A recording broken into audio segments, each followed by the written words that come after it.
Em período de chuva, moscas, mosquitos e até os pássaros, eles sentem a mudança de pressão atmosférica quando vai chover e eles tendem a se abrigar, né? Os pássaros não entram na sua casa, normalmente não, mas moscas e mosquitos vão tentar se abrigar em qualquer lugar seguro. Se eles encontram uma porta aberta, eles entram.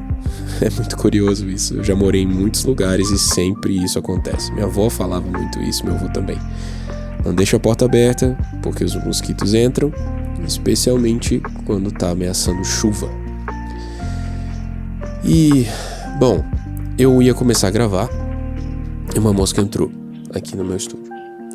Tentei ser paciente com ela, sabe? Eu dei muitas justificativas para não eliminá-la.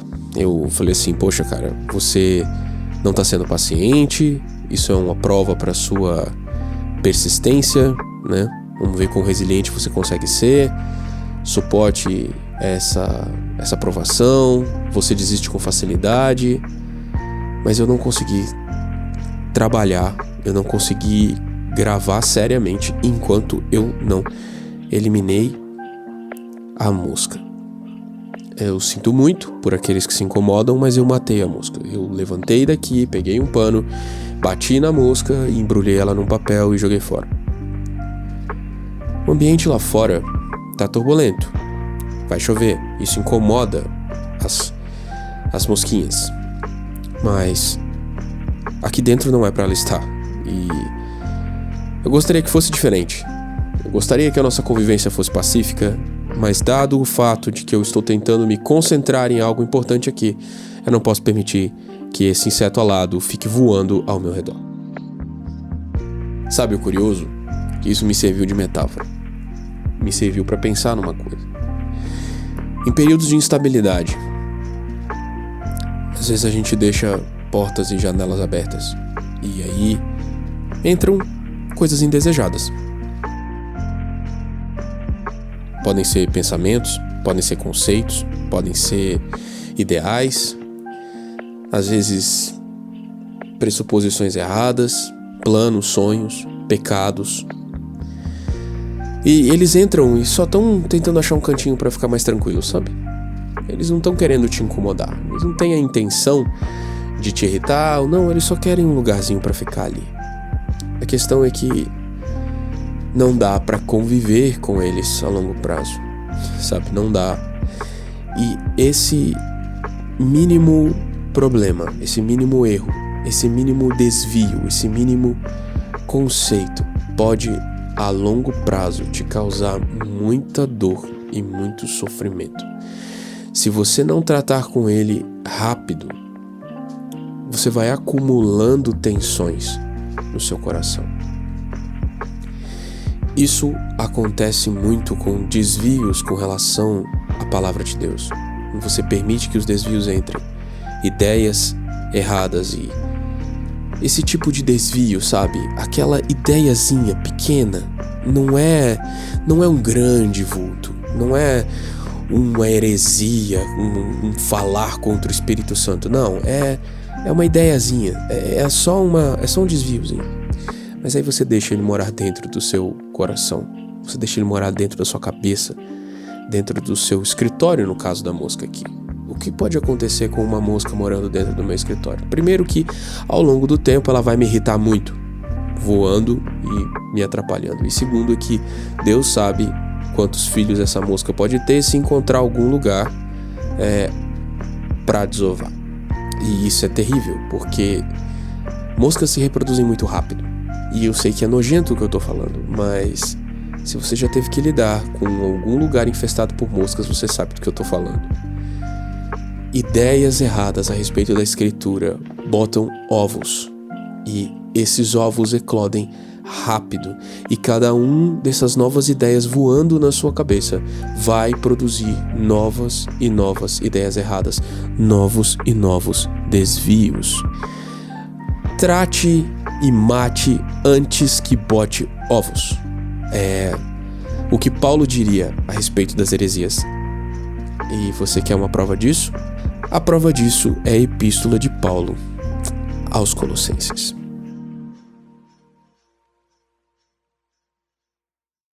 Esta é a nova série, a nova temporada do Revolução Obediente, um monólogo de Davi Mesquita sobre as Escrituras, que talvez não será um monólogo por longo tempo. Eu quero ler Colossenses com vocês, versículo por versículo, transmitindo entendimentos de acordo com aquilo que eu consigo dizer, aquilo que eu consigo explicar. É claro que você, na sua leitura, vai entender muito mais e, acompanhando-se de bons livros e fazendo pesquisas, você entenderá ainda mais. Quero estimular você a ler, a conhecer, a saber, a pesquisar, a aprender sobre a Escritura, a aprender sobre aquilo que é o maior tesouro que Deus nos deixou, é a sua palavra. Se você quer conhecer Jesus, conheça a Escritura. Não vá perguntar tanto para os outros. Há pessoas que vão te ajudar a entender a palavra? Sim, muitas. Há livros que vão te ajudar? Sim, muitos. E eu vou até mencionar alguns aqui. Mas a leitura da própria Bíblia é fundamental. Não fiquem só naquilo que dizem para você a respeito da Escritura. Leia você, entenda você. Porque ler a Bíblia é mais do que conhecimento. É alimento, é nutrição. Muito das nossas fraquezas espirituais e das nossas dificuldades de lidar com o pecado, por exemplo, de lidar com os maus pensamentos, com vícios e etc., é por causa da nossa fraqueza e da nossa falta de seriedade na leitura da Escritura. E começando Colossenses, eu queria falar que talvez seja a epístola que eu mais li, a epístola de Paulo que eu mais li. Eu queria fazer um pouco de contexto da leitura dessa epístola na minha vida e de como esse contexto e esse entendimento mudaram ao longo do tempo. Eu sou apaixonado por música e gosto muito de tocar e compor, como muitos de vocês sabem, e eu sempre achei Colossenses uma epístola muito poética, com muita beleza narrativa, com muita beleza poética.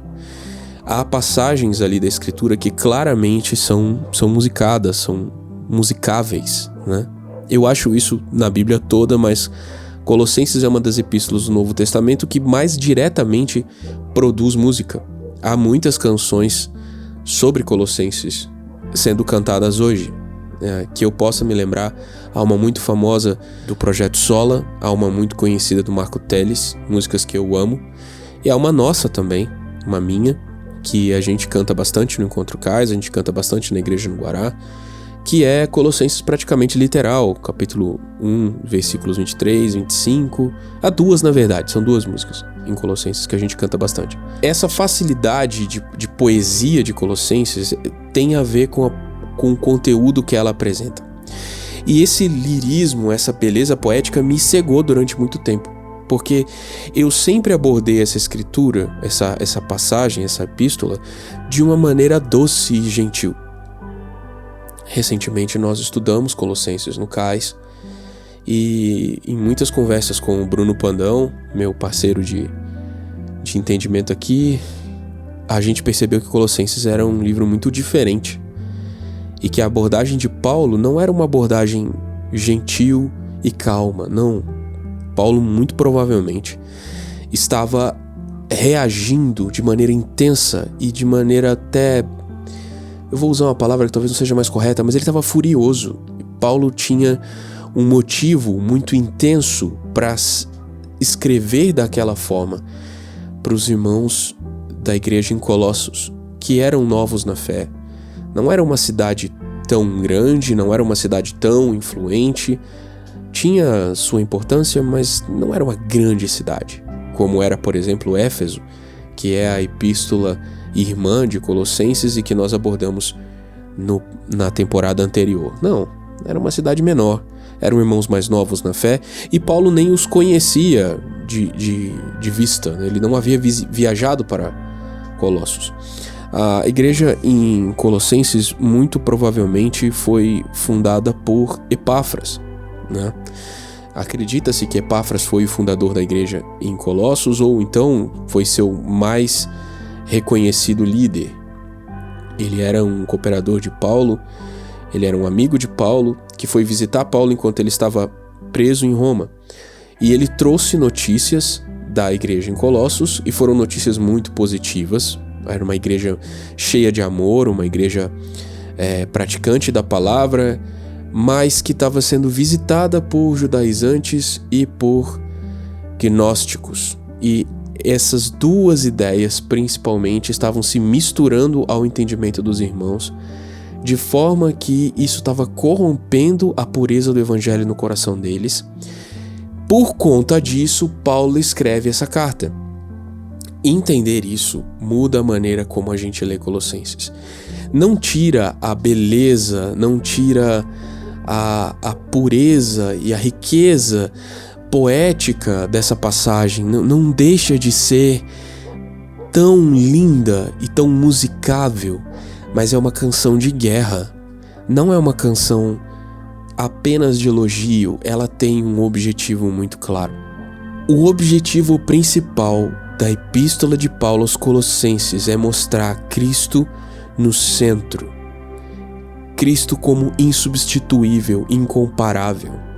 Cristo como único e completo, vitorioso, designado por Deus para ser o Rei sobre todas as coisas. É uma epístola cristocêntrica, centrada em Jesus Cristo. É uma epístola cristológica, que fala da pessoa de Jesus, discursa sobre ele e aponta para ele.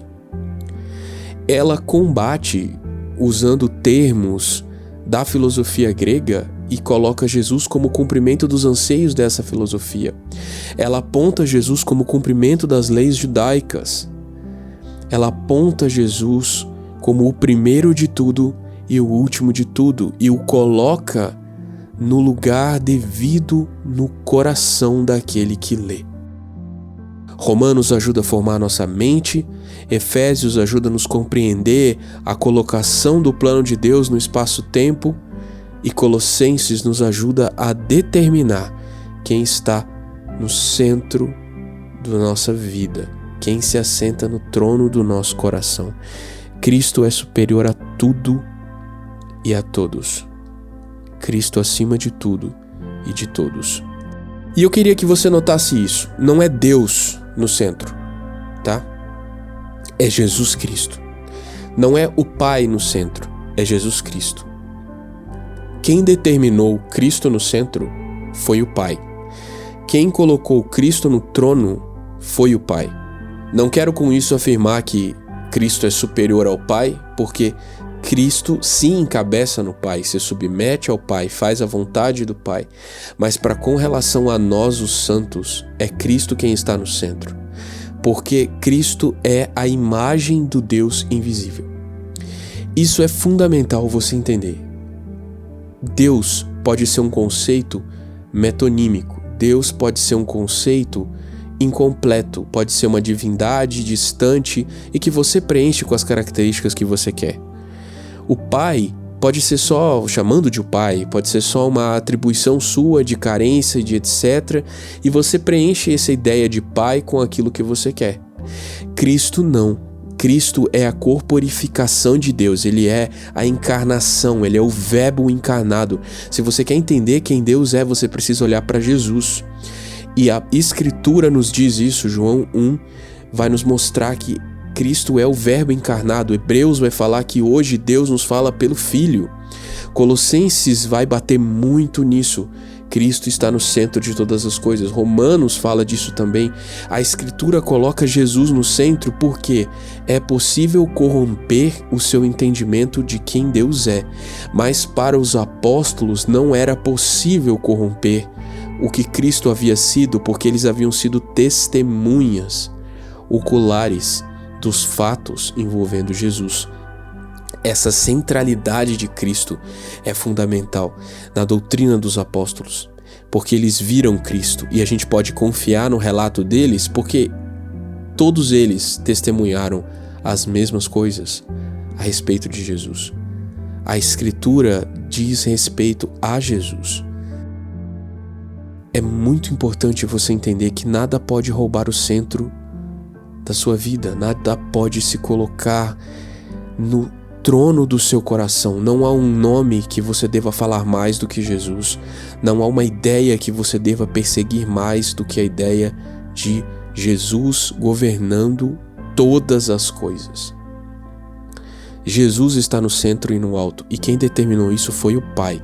O Pai exerce governo por meio do Filho, e é o Filho que é o nosso Rei.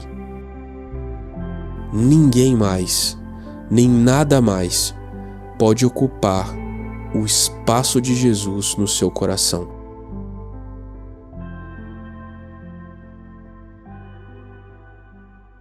Mas semelhantemente àquela mosca, que é pequena, coisas entram no seu espaço de trabalho de devoção.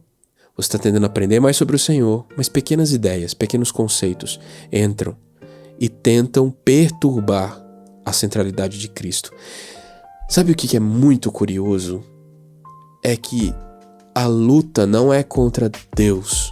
Deus está lá no lugar dele. A luta é contra Jesus. O problema do mundo é com os conceitos, ideias sobre Jesus.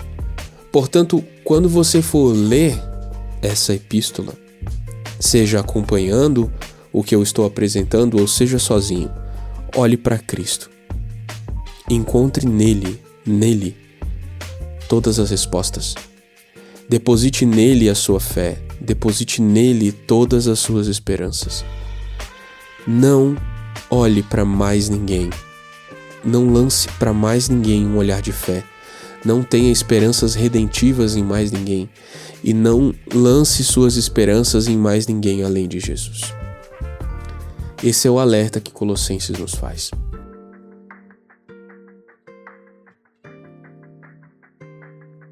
Como de costume, eu quero começar falando do livro Redescobrindo Sua Bíblia, do André Coelho, que é um guia que eu recomendo. Há muitas outras passagens do texto do André Coelho que eu vou ler depois, conforme a gente for se aproximando desses assuntos na leitura da Escritura. Mas ele resume muito interessantemente na página 384, eu queria ler para vocês.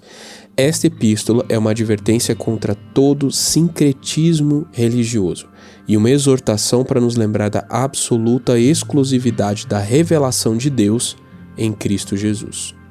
Portanto, a principal diferença entre as falsas religiões e a verdadeira religião cristã pode ser resumida numa simples pergunta: qual é o lugar que Cristo ocupa?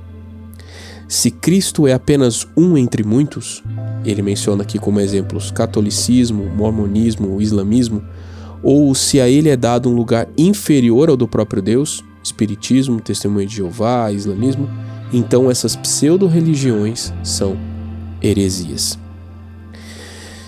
E eu acrescentaria aqui a nova tendência do momento, que é da esperança política. Deus sendo cooptado como cabo eleitoral e usado para lá e para cá, por um lado e por outro, como maneira de justificar atos, maneira de, especialmente, manutenção do poder e obtenção de poder. E Cristo como uma justificativa para atitudes são contrárias à própria Escritura. Pessoas tentando tomar o lugar de Jesus, dizendo-se arautos dele. Mosquinhas que entram no escritório, tentando pôr ovos em algum lugar, dentro do seu coração, dentro da sua mente, tentando substituir de maneira sutil.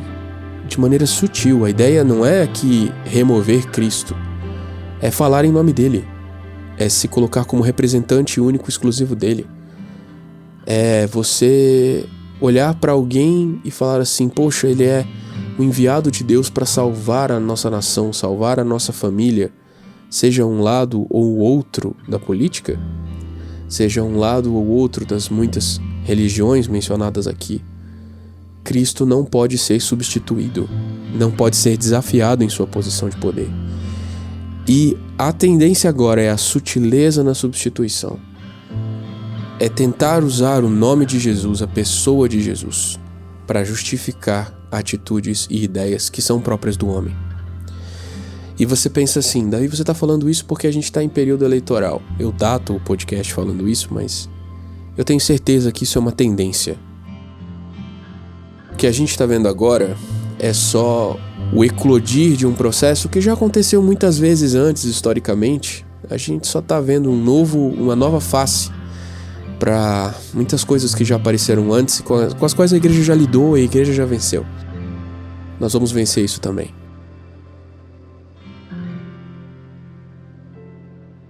Sabe o que me pega?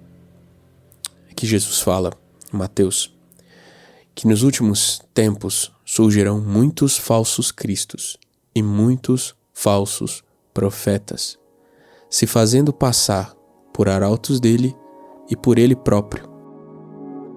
Muitos messias, muitos líderes carismáticos que tentarão roubar o lugar de Jesus.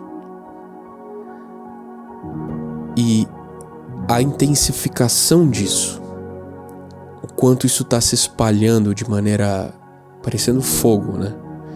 Fogo ladeira acima, demonstra que nós estamos em tempos muito próximos dos tempos finais.